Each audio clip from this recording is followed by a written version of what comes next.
Alright, today we're going to be pulling my deep well submersible pump. It's a perfect day for it. It's about 40 degrees. The sun is out. I've got my helper Cade here.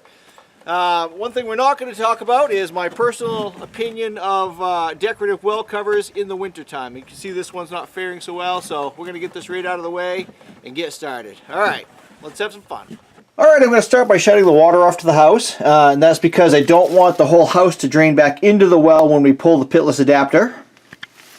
And we're going to shut the breaker off to the well pump because we don't want to electrocute anyone. Alright, let's go ahead and get started.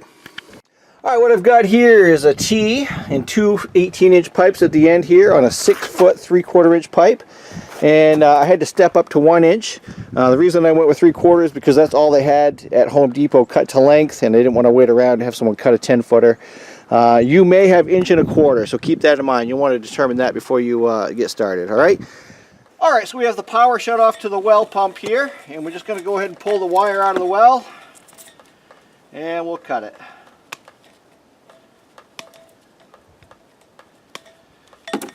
And we'll stick that one out of the way. Alright, so I don't know if you can see this or not, but we're looking at the pitless adapter, and we're going to take that T-handle tool that we created with that 1-inch bushing, and I'm going to try to thread it down into that pitless adapter. And because that's likely to be pretty rusty, as I start to get it threaded, Cade's going to tap on the top of the T-handle as I thread it to sort of knock the rust loose and make sure that we don't cross-thread anything, okay? You definitely want to make sure you have it threaded in nice and tight as far as you can go before you start to pull the pump.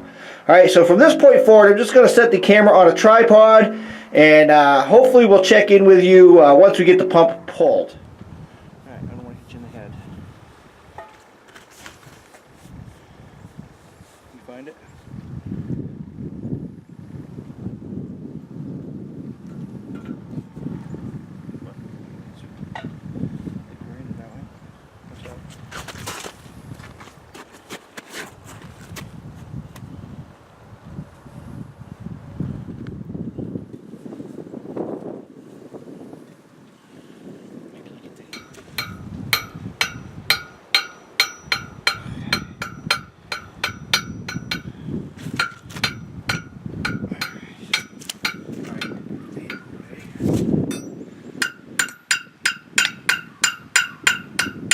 Up. That's a yes. We broke it loose. I don't know if you heard it or not. Alright. So here's where it's going to get a little bit heavy. And when we get to a certain point, you're going to take a walk that way with it. I need you to, now you can get off the handle. We're going to go right here. Ready? Yep. Oh,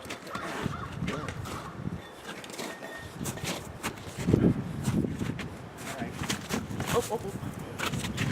Oh shit, I wanted to put a towel down. It's okay.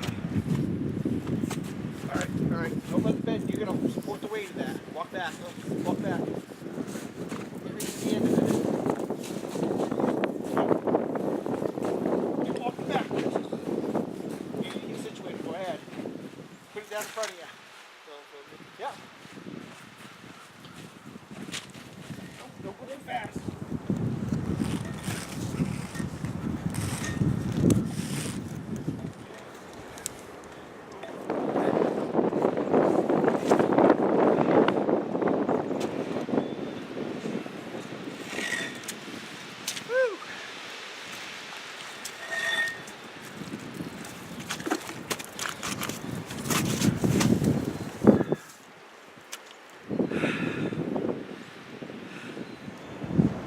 Alright, so that wasn't too bad. You can see right there, and we measured the line, and it sits about 100 feet down, and this is a 1/2 horsepower pump. Although it's a nice pump, it's a nice brand, 100 feet's right on the verge of what you'd want to do with a 1/2 horsepower, so I think we're going to drop a 3/4 horse in there. And this is actually probably a nicer pump than what I bought, because I bought my pump at Home Depot. This one lasted about 14 years, I think.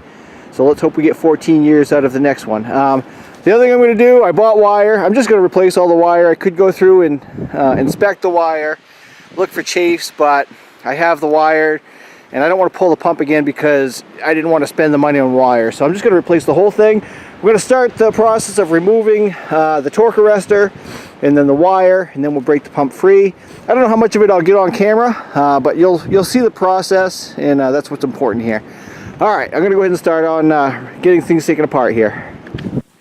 All right, I've got Cade working on cutting all the electrical tape and getting the wire free from the pipe. And what I'm going to do here is, I think what I'm going to do is, rather than fight with this fitting, I did buy another fitting. Yeah, so what I'll do is I'll just pull these hose clamps and we'll use the new fitting, and then once I get the pump free, I'll get this fitting freed up and we'll have a spare. What I tried to do is buy everything I thought I could need, and I just told them at Home Depot I'm going to return whatever I don't use, so they're pretty good about that. So what I need to do is break this pipe free. I'll wait till Cade gets done with his part so I can give this a tug, and we'll install the new pump. Alright, so we're just going to cut this pipe here and we'll use the new fitting. We'll have to heat the pipe up to get the new fitting in, I'm sure, because it's so cold, but it's better than fighting with this one.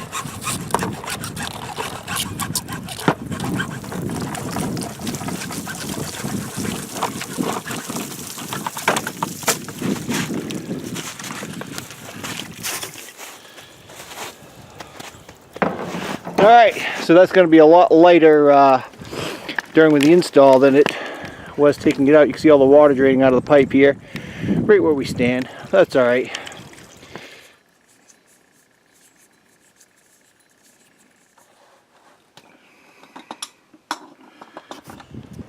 Alright, what we need to do now is heat up the end of this plastic pipe here so we can get it onto this new barbed fitting here that I've put into the pump. I'm going to use a heat gun. Worst case scenario, we may have to wrap this around and bring it into the garage out of the wind because it is quite cold with that wind. But we're going to try to see if we can make it work out here first. You can also use a propane torch, but I think I'm out of propane, so I'm kind of stuck using this.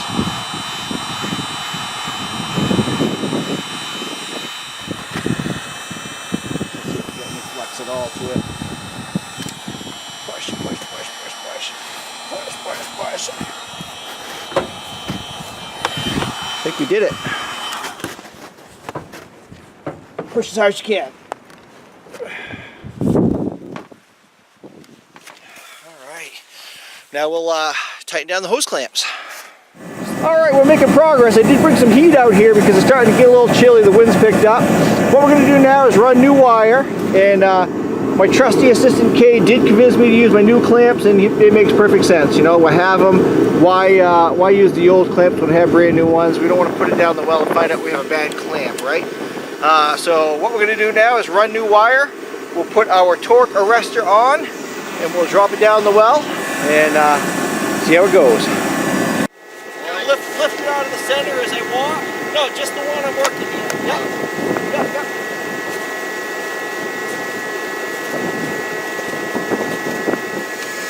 Alright, now we need to splice the wires and tape everything up the way it was when we took it apart. I also want to tape these clamps up so that there's no chance of those fraying the wire.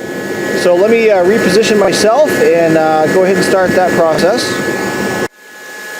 Okay, the wire came with splice kit.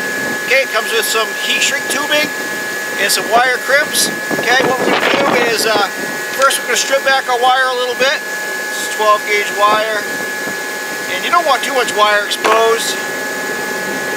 We're going to take our shrink tubing, slide it over the wire, kind of out of the way. You're going to take your crimp connector, slide it over the wire. And again, I don't like to have a whole lot of wire exposed, so that's kind of what I'm shooting for right there. Whoops, kind of blocking the screen.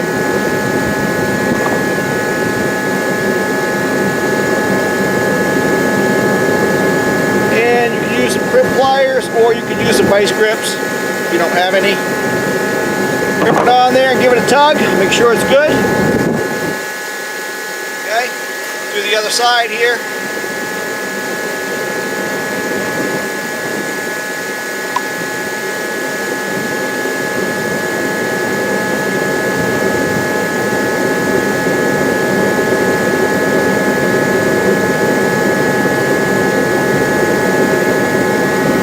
Give it a tug. we're good. Okay, I'm going to go ahead and do these crimps on all the wires, and then we'll go ahead and do the shrink tubing. All right.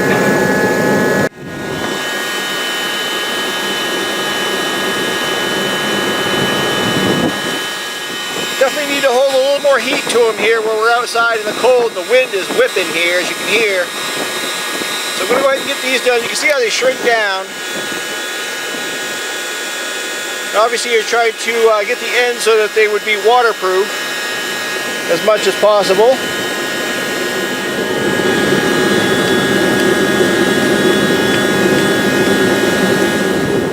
Alright, we don't want to forget about our torque arrestor. Let's get that installed here. That goes over the wires.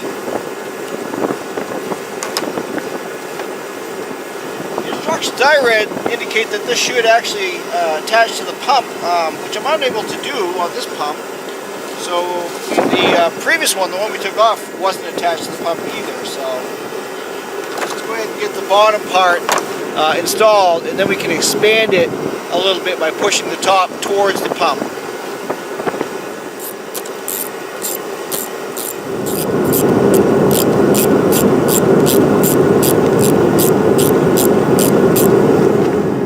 We're getting there. I've got the torque arrestor on the pump. I've got the wire pretty well tidied up, although I will recommend that you have a couple of rolls of good electrical tape. I only had one roll of good electrical tape and some cheap stuff, but we did what we could.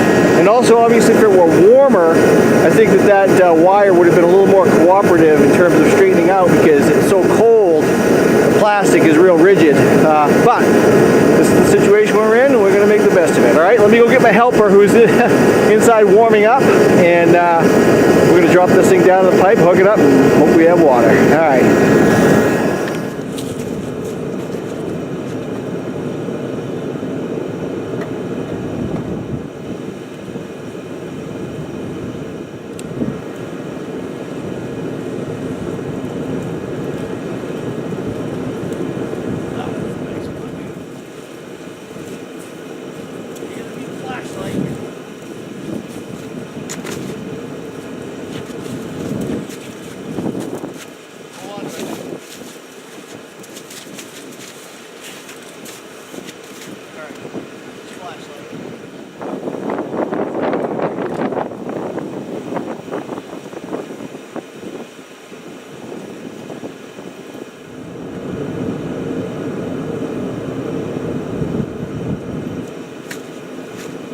Got it.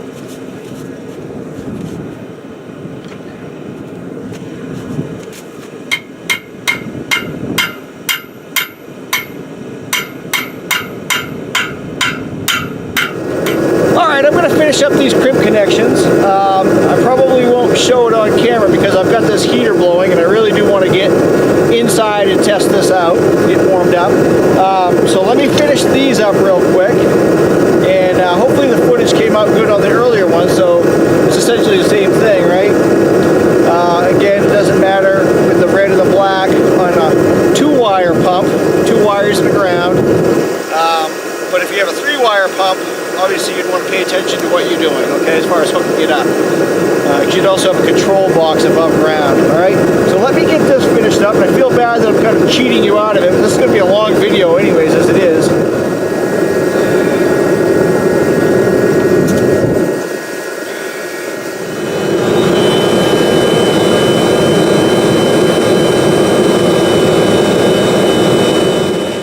As you can see, we have pressure. I'm a very happy man. Let's let the pump kick on here. I have a 30-50 pressure switch, and I have a couple of videos too, incidentally, on the pressure switch, how to adjust and then how to replace. And there it goes. That's a good sight.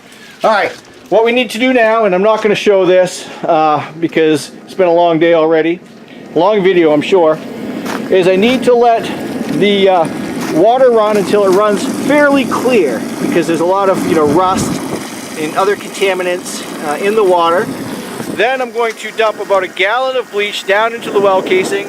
I then feed the water back into the well casing. I usually let it go for about 45 minutes to an hour.